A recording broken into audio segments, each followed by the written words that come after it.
सब लोग मिलजुल कर खुशी खुशी रहते हैं। लेकिन कहते हैं ना कि हर एक हैप्पी स्टोरी में कुछ ना कुछ ऐसा ज़रूर होता है जिससे कहानी में ट्विस्ट आता ही रहता है। तो आज हमारी कहानी का ट्विस्ट ये है कि 3 भाइयों वाले परिवार में सबसे छोटे भाई कमल की शादी की उम्र हो गई है और अब उसकी माँ कलावती उसके लिए एक अच्छी सुशील लड़की ढूंढ रही है जो उनके इस प्यारे से संयुक्त परिवार में वैसे ही घुल मिल जाए जैसे दोनों बड़ी बहू घुल मिल गई थी। लेकिन कहते हैं ना, होनी को कोई टाल नहीं सकता। इतने फूंक फूंक कर कदम रखने के बाद भी कलावती के हाथ निराशा ही लगी थी। देखो पंडित जी, लड़की थोड़ी कम सुंदर भी होगी ना तो भी चलेगी, क्योंकि खूबसूरती से जीवन नहीं चलता। जीवन चलता है होने वाली बहू के अच्छे गुणों से। हमें तो बस लड़की गुणी चाहिए, बहू सुशील हो जिसके मन में सबके लिए प्रेम हो। ऐसा ना हो कि कल को आकर हमारे घर के टुकड़े कर दे। जी बहन जी, सब समझ गया मैं। बात तो आपकी एकदम सही है। चेहरा नहीं, मन की सुंदरता को महत्व देना चाहिए। अगर आपकी तरह हर लड़के वाले लड़कियों के तन की नहीं मन की सुंदरता पर जोर देने लगे ना, तो ये जो सुंदरता की अंधी दौड़ चल रही है वो रुक जाएगी। अरे हम तो रोज़ ही किसी न किसी का रिश्ता कराते रहते हैं। आपको सच बताएं, हर एक सास की पहली ख्वाहिश यही होती है कि लड़की गोरी और सुंदर होनी चाहिए। अब उनके हिसाब से देखा जाए तो सांवली लड़कियों का तो ब्याह ही ना हो। अब बेफिक्र रहिए, हमने पहले भी आपके दोनों बेटों का रिश्ता कराया है। आप ही बताइए, लड़कियों में कहीं कोई कमी है? दोनों एक से बढ़कर एक खरास होना है। बिल्कुल पंडित जी, आपके ऊपर हमें पूरा भरोसा है। अगर आपने दोनों रिश्ते बहुत अच्छे कराए हैं तभी तो तीसरी बार आपके पास आए हैं। देखिए, हम आपको मुंह मांगा शगुन देंगे, समझिए खुश कर देंगे आपको। बस हमें तो आप बढ़िया सी लड़की दिलवा दीजिए। दोनों बहुएं खुशी और मौसम घर में होने वाली इस आखिरी बारात के लिए बहुत उत्साहित थी। देखो मम्मी जी, हमारे परिवार की ना आखिरी बारात है, कोई कसर नहीं छोड़ेंगे हम लोग। अरे देवरानी को ना शहजादियों की तरह लेकर आएंगे अपने घर। ऐसा जोरदार स्वागत करेंगे कि सब लोग देखते रह जाएंगे। बिल्कुल ठीक कहा भाभी आपने। अरे मैं तो घोड़ी के सामने लो चली मैं अपने देवर की बारात लेकर, वो वाला ना स्पेशल डांस भी करूँगी। मेरे तो ज़मीन पर पाँव ही नहीं पड़ रहे, सच्ची बड़ा मज़ा आने वाला है। और अब ये सोचो कि हमारे गैंग में एक मेंबर और बढ़ने वाला है, फिर हम 3 बहू की तिगड़ी मिलकर खूब मज़े करेंगे। ठीक है, रही है तुम खुशी। राम जी, मेरे बच्चों की खुशी में कभी किसी की नज़र ना लगाना।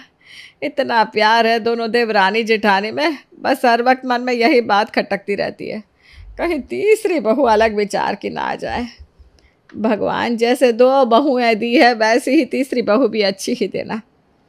कई सारी लड़कियों को देखने के बाद आखिर में डरते डरते कलावती प्राची नाम की एक लड़की को अपने बेटे कमल के लिए पसंद कर लेती है। प्राची दिखने में ठीक ठाक थी, पढ़ी लिखी भी थी और एक अच्छे सभ्य परिवार से संबंध रखती थी।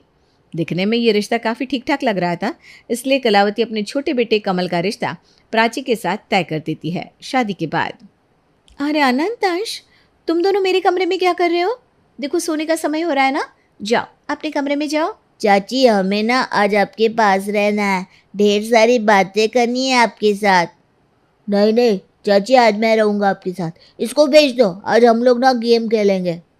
अरे मुझे कोई गेम नहीं आता, तुम लोग जाओ जाकर बाहर खेलो। प्लीज़ चाची, खेलो ना हमारे साथ। आपको पता है, जब कमल चाचू की शादी होने वाली थी तो मैं सबसे कहता था मैं तो छोटी चाची के साथ ही सोया करूँगा, लेकिन ये अनंत रोज़ मुझसे झगड़ा करता था, कहता था नहीं नहीं छोटी चाची मुझे ज़्यादा प्यार करेगी। अब आप ही बताओ, आप हम में से किसको ज़्यादा प्यार करती हो? अरे यार, ये क्या मुसीबत है? अपने बच्चों को हैंडल नहीं कर सकते क्या ये लोग? मेरे कमरे में छोड़ दिया है, मैं रेस्ट करूं या इनके सवालों के जवाब दूं? देखो बच्चों, चाची को आराम करना है, आप दोनों जाओ अपनी मम्मी के पास सो जाओ। आपकी मम्मी आपको ढूंढ रही होगी, है ना? नहीं चाची, मैं तो मम्मी को बोल कर आया हूँ, मम्मी मुझे नहीं ढूंढ रही होगी। अरे इनकी माँओं को क्या हुआ है? चलो बच्चे तो बच्चे, उनकी माँ को तो समझना चाहिए कि कोई आदमी अपने कमरे में आराम करेगा कि यहाँ बच्चों के साथ टाइम पास करेगा। और वैसे भी मुझे ऐसे ज़िद्दी बच्चे बिल्कुल पसंद नहीं है। अगर मैं कुछ कह दूंगी तो सबको यही लगेगा कि मैंने बच्चों को डांट दिया। समझ में नहीं आता कैसे इन दोनों को यहाँ से बाहर भेजूं। दोनों बच्चे अंश और आनंद प्राची से बहुत प्यार करते थे।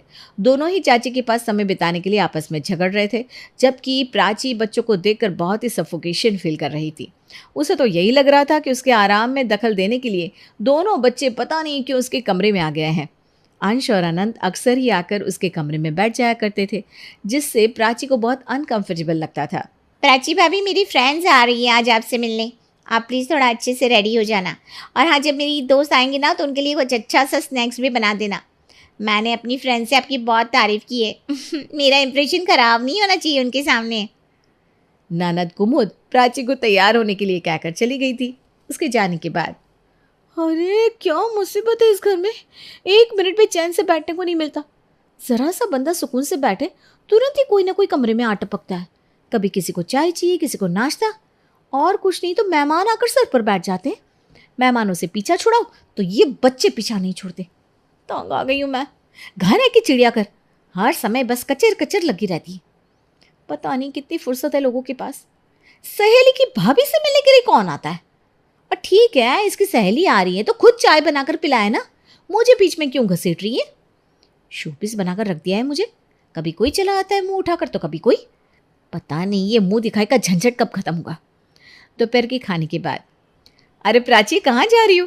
आओ यहीं सोफे पर बैठो। देखो हम लोग ना ऑनलाइन सूट देख रहे थे। आओ तुम भी अपने लिए कुछ देख लो।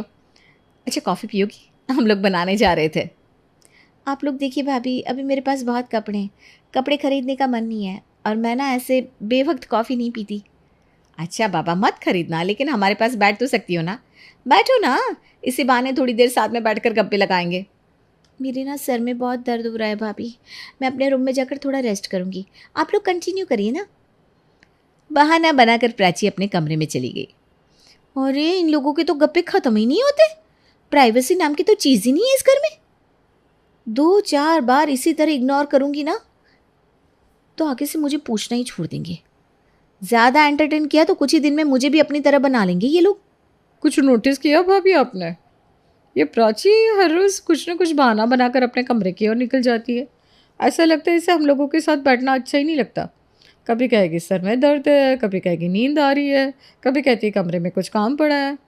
कुल मिलाकर बस इसको हम लोगों को अवॉइड करना होता है। अरे छोटी, ये सारी बातें अपने मन से निकाल दे। सच में सर में दर्द होगा उसके? बहुत सीधी हो भाभी आप, समझ ही नहीं रही हो। और उसके हाव भाव देखकर आपको कुछ समझ में नहीं आता। आप मुझसे लिखवा लो। इससे हम लोगों का इस तरह हंसना बोलना साथ में मिलकर रहना रत्ती भर भी पसंद नहीं आ रहा। मैंने देखा है जब भी हम लोग हंस बोल रहे होते ना, इसकी तैयारियाँ चढ़ जाती है। अरे छोड़ ना ये सब बातें, सबकी सोच अलग अलग होती है। हमें मिलजुल कर रहना अच्छा लगता है, हो सकता है उसे अकेले में समय बिताना अच्छा लगता हो। बातों को ना ज़्यादा दिल पर मत लें। और अभी उसकी नई नई शादी है, अभी हमारे परिवार को समझने में उसे थोड़ा समय लगेगा। और देख उसे इस घर में आए हुए अभी कुछ ही दिन हुआ है। हमारा फ़र्ज़ बनता है ना कि हम उसे कंफर्टेबल फील कराएं, उसे प्यार दें, तभी तो वो धीरे धीरे परिवार का मतलब समझेगी। ठीक कह रही है भाभी आप। वैसे ना अगले हफ्ते प्राची का बर्थडे है, तो मैं सोच रही हूँ उसके बर्थडे के लिए कुछ स्पेशल प्लानिंग बनाते हैं।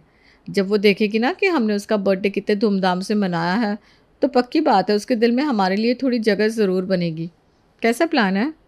आइडिया तो तेरा बहुत अच्छा है। ठीक है फिर प्लान करते हैं। प्राची के बर्थडे के लिए मामा जी का परिवार, मौसी जी और प्राची के कुछ दोस्तों को भी बुला लेते हैं। सब मिलकर बर्थडे मनाएंगे, बहुत मज़ा आएगा। दोनों देवरानी जिठानी प्राची को बर्थडे का सरप्राइज़ देने के लिए तैयारी में लग जाती है। प्राची को बिना बताए सभी रिश्तेदारों को न्योता भेज दिया जाता है और सुबह से ही मौसम और खुशी, खाना, नाश्ता सब तैयार करने में लग जाते हैं। शादी के बाद ये प्राची का पहला जन्मदिन था, जिसे वो अपने पति के साथ स्पेशल तरीके से मनाना चाहती थी। प्राची ने प्लान किया था कि आज रात वो और कमल कैंडल लाइट डिनर करेंगे और अपने कमरे में केक काटेंगे। उसे तो बिल्कुल भी आइडिया नहीं था कि उसकी दोनों जिठानियों ने उसके जन्मदिन के लिए इतने सारे लोगों को निमंत्रण भेज रखा है। शाम के समय अचानक ही घर में मेहमान जमा होने लगते हैं। भाभी आज कुछ है क्या? अचानक से इतने सारे मेहमान? हाँ, आज का दिन तो बहुत ख़ास है भाई। आज हमारी सबसे प्यारी देवरानी का पहला जन्मदिन जो है, और भाई इस मौके को हम लोग ऐसे ही थोड़ी ना जाने देंगे। इसलिए हम दोनों ने मिलकर तुम्हारे जन्मदिन को ख़ास बनाने के लिए सारी तैयारी की। इतना ही नहीं, अभी तुम्हारी सहेलियाँ भी आने वाली हैं। जिठानियों की बात सुनकर प्राची के चेहरे की हवाइयाँ उड़ गई थी। आपको ये सब करने से पहले एक बार मुझसे पूछ तो लेना चाहिए था। क्या बात है प्राची, तुम्हें अच्छा नहीं लगा हमने तुम्हारे बर्थडे के लिए इतनी सारी तैयारियां की? मुझे इस तरह से भीड़ भाड़ में अपना जन्मदिन मनाना बिल्कुल भी पसंद नहीं है। मैं अपना जन्मदिन शांति से अकेले में मनाना चाहती थी, लेकिन आप लोगों ने मेरे बर्थडे का पूरा मज़ा ही ख़राब कर दिया। इतना कहकर प्राची गुस्से में अपने कमरे में चली जाती है। देख लिया भाभी, हमने इसके बर्थडे के लिए इतनी तैयारी की, उसको स्पेशल फील कराने में हमने कोई कसर नहीं छोड़ी थी, लेकिन उसने क्या किया?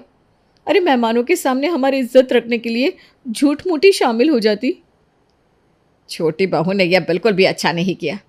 अरे ऐसे भी क्या अकेले रहने की सनक चढ़ी है उसे कि किसी का प्यार और अपनापन दिखाई नहीं दे रहा। अब बस बहुत हो गया। मैं बहुत दिनों से नोटिस कर रही हूँ, लेकिन हर बार ये सोचकर बातों को इग्नोर कर देती हूँ कि अभी उसकी नई नई शादी है, शायद गुजरते समय के साथ वो सबके साथ मिलजुल कर रहना सीख जाए। लेकिन आज जो उसने किया है ना, उसकी माफ़ी मैं उसे नहीं दे पाऊंगी। कलावती गुस्से में छोटी बहू प्राची के कमरे में पहुंचती है। प्राची बहू, यह क्या तरीका हुआ? अरे तेरे जन्मदिन के लिए उन दोनों ने इतनी तैयारी की, इतने सारे लोगों का खाना बनाया, पूरे घर में सजावट की, तेरी सहेलियों को बुलाया, सब तेरी खुशी के लिए किया। और तूने क्या किया? इतने लोगों के सामने बेइज्जत करके चली गई। आज तो खुलकर बता दे कि आखिर तेरी समस्या क्या है। कभी तू बच्चों के ऊपर टूट पड़ती है, कभी जेठानियों के साथ बदतमीजी करती है। इतना ही नहीं, मुंह दिखाए के लिए आने वाले मेहमानों के सामने भी तू टेढ़े मेढ़े मुंह बनाती है। तुझे क्या लगता है मुझे कुछ दिखाई नहीं दे रहा? हाँ तो ठीक है ना, अगर दिखाई दे रहा है तो बख्श क्यों नहीं देते आप लोग मुझे? अरे मैं नहीं रह सकती इतने सारे लोगों के बीच में पूरा दिन। घर में कोई एक कोना भी ऐसा नहीं है जहाँ इंसान सुकून से 2 पल बैठ सके। हर समय कोई ना कोई आकर पटर पटर बोलता ही रहता है। मुझे शांति से अलग रहना पसंद है। आप ऐसा करो माँ जी, मुझे ना ऊपर वाला फ्लोर दे दो, मैं इस भीड़ का हिस्सा नहीं बन सकती। अच्छा, तो कल की आई बहू मेरे घर के टुकड़े कराएगी? अरे तेरे से पहले भी 2 बहू आई हैं इस घर में, लेकिन मजाल है जो आज तक उन्होंने कभी अलग होने के बारे में बात भी की हो।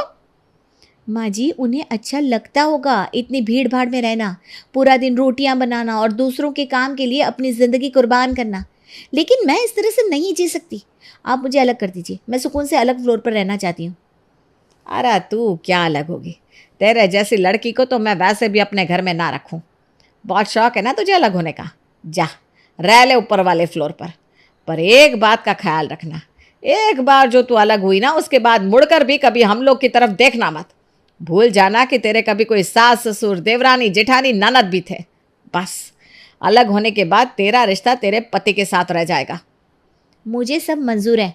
छोटी बहू के कहने पर सास कलावती प्राची को ऊपर के फ्लोर पर भेज देती है। प्राची सोचती थी कि जॉइंट फैमिली से अलग होने के बाद उसकी लाइफ बहुत अच्छी हो जाएगी। वो अपने पति के साथ ढेर सारा समय बिताएगी और वो दोनों एक दूसरे के साथ बहुत खुश रहेंगी। लेकिन सच्चाई से सामना होना अभी प्राची के लिए बाकी था। पहले घर का काम 5 लोगों के बीच में बटा हुआ था। देवरानी, जेठानी, ननद और सास मिलकर पूरे घर का काम निपटाते थे। लेकिन अब प्राची को अपने फ्लोर का सारा काम अकेले खुद ही करना पड़ रहा था, जिसके कारण काम करते करते उसका आधा दिन तो निकल जाता। काम खत्म करने के बाद वो बाकी समय अपने कमरे में बैठकर पति कमल के ऑफिस से लौटने का इंतज़ार करती। कमल के ऑफिस से आने के बाद, कमल चलो ना आज कहीं बाहर चलते हैं खाने के लिए, बहुत मज़ा आएगा। प्राची यार, मैं बहुत थक गया हूँ, तुम बस पहले गर्मा गर्म चाय पिला दो, उसके बाद थोड़ी देर मुझे आराम करने दो।